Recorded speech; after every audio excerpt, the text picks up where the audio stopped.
ये रोलर हमारे स्काल्प पे जो है कि ब्लड फ्लो को इंक्रीज करता है, ब्लड सर्कुलेशन इंक्रीज करता है, ना कि इसके अंदर कोई प्रोटीन या इसके अंदर कोई विटामिन होता है। अस्सलाम वालेकुम दोस्तों, हमारे कुछ दोस्तों का ये कहना है कि बाल तो आया है, ग्रोथ भी हुआ है, मगर बाल जो है कि टूटता बहुत है। यानी कि बाल बीच से ब्रेक हो जाता है, यानी कि आधा बाल जो कि टूट जाता है या फिर जड़ के पास से टूट जाता है।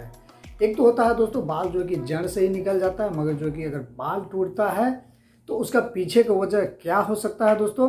और कुछ लोगों का कहना है कि बाल आया है मगर जो कि बाल बहुत ही पतला है और वो मोटा नहीं हो रहा है, यानी कि वो बाल में थिकनेस नहीं आ रहा है। दोस्तों जैसा कि आप देख रहे हैं, मैं भी जो है कि बाल मेरा भी जो है कि तकरीबन बहुत सारा बाल आया है, मगर ये आगे का पोजीशन में दोस्तों, ये जो इस पोजीशन में जो बाल आया था वो बहुत ही पतला था। आगे का पोजीशन में दोस्तों जो भी बाल आया था वो बाल जो है कि बहुत ही पतला था, यानी कि बारीक बाल था। यानी कि बाल होना या ना होना उससे कुछ खास फर्क नहीं पड़ता है, अगर आपका दोस्तों स्किन के ऊपर बाल बिल्कुल बारीक है यानी पतला है। पतला बाल दोस्तों आपका हेड का जो कि बालनेस को कवर नहीं कर पाता है, क्योंकि वो बहुत ही पतला और ठीक होने की वजह से वो जो कि डेंसिटी नहीं दे पाता है। तो दोस्तों जैसा कि आप देख रहे हैं, 2 दिन पहले मैं भी जो है कि पूरा अपना सर को गंजा करवा लिया हूँ,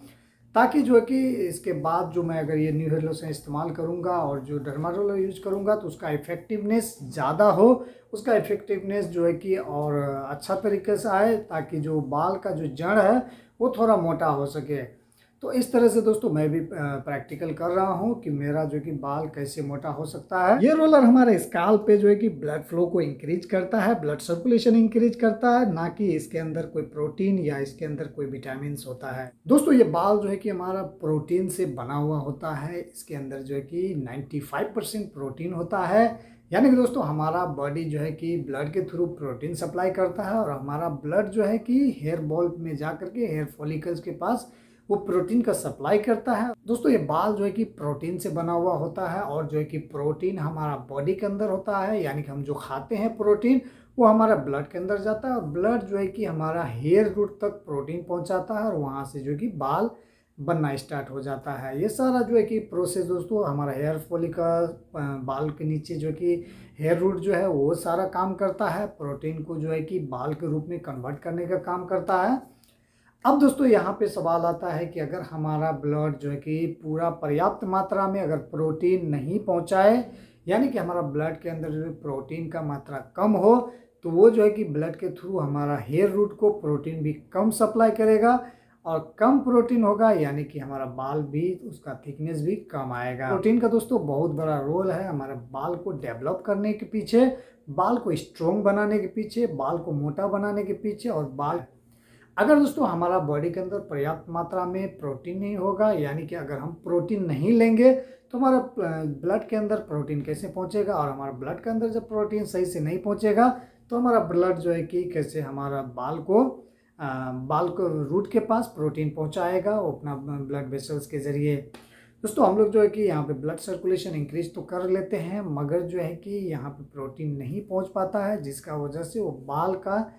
जो थिकनेस है वो नहीं हो पाता। अब यहाँ पे दोस्तों सवाल आता है कि हम प्रोटीन का मात्रा कैसे पूरा कर सकते हैं बालों का रीग्रोथ करने के लिए, बालों को स्ट्रॉन्ग बनाने के लिए। जिन लोगों को दोस्तों सवाल है कि बाल टूटता है, जैसा कि आप यहाँ पिक्चर में देख सकते हैं कि दोस्तों बाल किस तरह के स्ट्रक्चर से बना हुआ होता है, वो बहुत ही बारीकी सा मजबूत, बहुत ही बारीक जो है कि धागे की तरह उसमें फिलामेंट होता है, वो जो है कि कंबाइन होके एक बाल बनता है। और जब जो है कि हमारे अंदर प्रोटीन का डिफिशियंसी होता है तो ये फिलामेंट एक एक करके टूटने लगता है, और जो है कि बीच से बाल कमजोर हो जाता है, जहाँ से कमजोर होता है वहाँ से ये ब्रेक हो जाता है, यानी कि टूट जाता है। प्रोटीन का कमी होना दोस्तों और बालों का टूटना जो है कि मेन इम्पोर्टेंट फैक्टर है,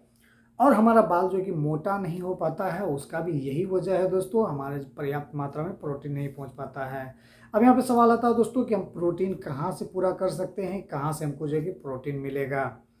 दोस्तों प्रोटीन का बहुत सारा सोर्स है। अगर आप नॉन वेज हैं यानी कि नॉन वेजिटेरियन हैं, आप गोश्त मछली अगर अंडा खाते हैं तो उसमें दोस्तों बहुत ही भरपूर मात्रा में प्रोटीन होता है। मछली में भी होता है, और मछली में भी होता है, मीट में होता है, अंडा में होता है दोस्तों, इन सब चीज़ों में भरपूर मात्रा में प्रोटीन होता है। उसके अलावा दोस्तों अगर आप जो है कि नॉन वेज हैं, अगर आप गोश्त मछली अंडा नहीं खाते हैं तो आपके लिए ये डेयरी प्रोडक्ट है, मिल्क एंड मिल्क प्रोडक्ट जो भी है दोस्तों, उसमें जो कि बहुत ही अच्छी मात्रा में प्रोटीन होता है, उसका जो कि सेवन करना होगा। दोस्तों अगर एक दिन हम दूध खा लेंगे या एक दिन मछली खा लेंगे या एक दिन अंडा खा लेंगे तो उससे जो है कि प्रोटीन हमें पूरा नहीं होगा। पर डे हमारा बॉडी को चाहिए, सिर्फ बालों के लिए नहीं बल्कि हमारा मसल्स को रिपेयर करने के लिए, हमारे मसल्स को स्ट्रॉन्ग बनाने के लिए भी प्रोटीन का जरूरी होता है, और बहुत सारे बॉडी का स्ट्रक्चर मेंटेन करने के लिए भी प्रोटीन का जरूरी होता है। दोस्तों गुड सोर्स ऑफ प्रोटीन भी हम कह सकते हैं कहाँ से मिल सकता है, जैसे कि कुछ जो है कि अनाज है उससे भी मिल सकता है, जैसे पल्स दाल वगैरह है दोस्तों, दाल में भी अच्छी खासा मात्रा में प्रोटीन होता है, वहाँ से आपको मिल सकता है। यानी कि आप अगर दाल का रेगुलर सेवन करते हैं तो उससे भी आपको प्रोटीन मिलेगा। और दोस्तों गुड सोर्स ऑफ प्रोटीन आपको जो कि नट्स से भी बहुत ही अच्छी क्वालिटी का प्रोटीन मिलता है, जैसे कि बादाम हो गया, पीनट्स हो गया, आलमंड हो गया, अखरोट हो गया, इन सब में दोस्तों जो कि प्रोटीन अच्छी क्वालिटी के प्रोटीन मिलता है जो हमारे बालों के लिए बहुत ही लाभदायक होता है। उसी तरह से दोस्तों स्प्राउट्स हो गया, स्प्राउट जैसे कि कोई भी अनाज हो गया, चना हो गया, मूंग हो गया,